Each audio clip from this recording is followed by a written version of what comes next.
नमस्कार RJD रटनिंग channel को आपको स्वागत। रायगड़ा रेल स्टेशन युवती निखोज स्थान एतला धनबाद आलपे एक्सप्रेस ट्रेन रे यात्रा करुवा जड़े युवती रायगड़ा रेल स्टेशन निखोज होता नहीं रायगड़ा जीआरपी थाना रे आज युवती परिवार पक्षर एक एतला दिया पुलिस सूत्र जनापड़ी। निखोज युवती जनक हेले बलांगीर जिला तुरईकेला थाना अंतर्गत मांदला ग्रामर स्वर्गत सत्य साहू और सत्यभामा साहूंकर 20 वर्षीय झील कस्तूरी। एने कस्तूरी बड़ भाई उपेन्द्र साहू आज रायगड़ा सहर रेलवे पुलिस जीआरपी थाना रे एतला देइथिबा उल्लेख रही।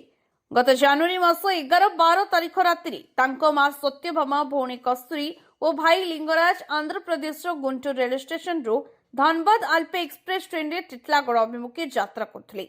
ट्रेन टी जतबेले रायगड़ा रेल स्टेशन में पहुंचीला सेतबेले तांको भौणी उक्त बगिरे नथिबा मां सत्यभामा देखिबा को पाइथिले। यापरे सेमानंको ट्रेन रे समस्त बोगी एवं स्टेशन रे खोजाखोजी करथिले मध्य भौणीर कोनोसी पत्ता मिली नथिला।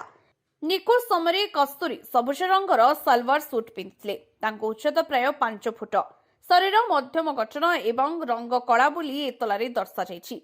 दीर्घ 29 दिन खोजाखोजी पर मध्य कस्तूरी कोनोसी खोज खबर न मिलिबारु आज परिवार पक्षरु एतला दियाଯାଇଛି। घटना रे जीआरपी थाना एसी विनय प्रकाश मिंज निर्देश क्रमे एएसआई रमाकांत दास तदंत करुछंती।